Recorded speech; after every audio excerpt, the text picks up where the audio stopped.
Welcome to What's Happening Now, your go-to source for all things geopolitics and international relations.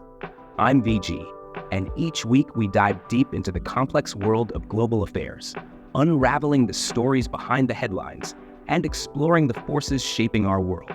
From diplomatic shifts and international conflicts to emerging trends and global power dynamics, we're here to break down the big issues and provide you with the insights you need to understand today's rapidly changing landscape. So whether you're a seasoned political junkie or just curious about the world stage, hit that subscribe button and join us as we navigate the intricate web of global politics. Let's dive into what's happening now. After a week of escalating violence against minorities in Bangladesh, the United Nations has finally condemned the attacks on Hindus, reaffirming its strong stance against violence based on race, religion, or any other form of discrimination. The UN statement underscores the organization's commitment to protecting vulnerable communities and promoting global peace. This condemnation follows intense advocacy efforts by New Delhi and the involvement of several Hindu senators in the United States, who have been vocal in calling for international attention to the issue. In a recent interview, former Prime Minister of Bangladesh, Sheikh Hasina, publicly named the Western country that had allegedly offered to support her candidacy in exchange for establishing a military base on St. Martin's Island off the southeastern coast of Bangladesh. She firmly rejected the proposal, emphasizing that she would not sell the nation's land to outsiders or allow Bangladesh's independence to be compromised. In response to her claims, the United States has denied any involvement, stating that it had no role in the alleged military coup in Bangladesh.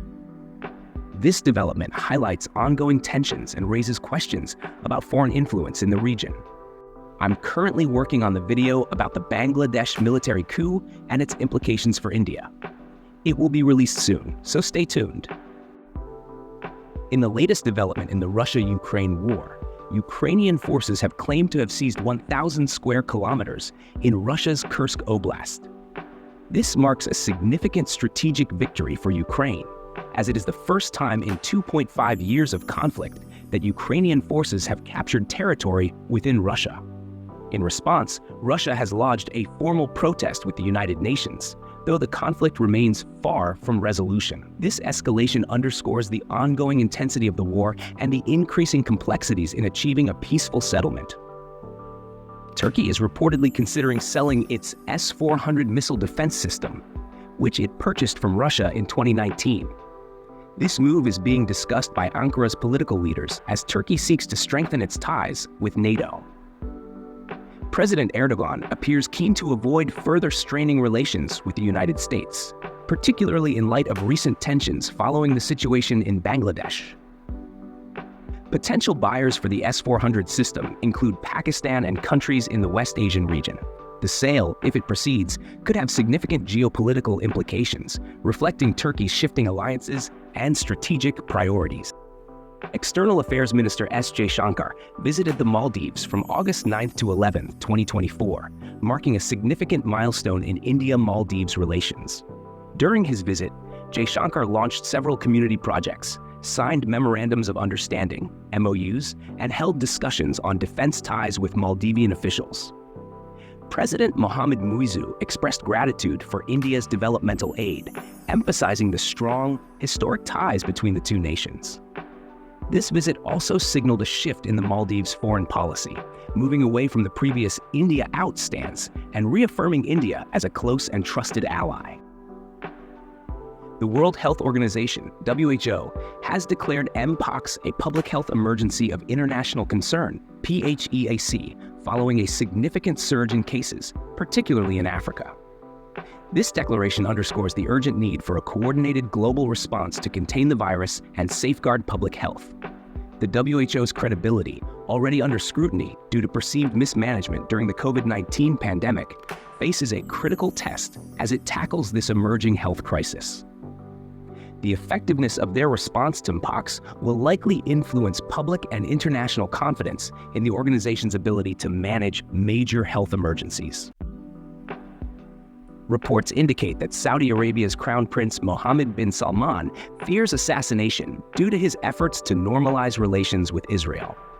In discussions with U.S. lawmakers, MBS voiced concerns for his safety, drawing comparisons to the assassination of Egyptian President Anwar Sadat, who was killed after signing a peace agreement with Israel. Despite these risks, MBS remains resolute in pursuing normalization, viewing it as essential for Saudi Arabia's future. His determination underscores the profound personal risks involved in reshaping regional alliances and forging a new direction for the kingdom.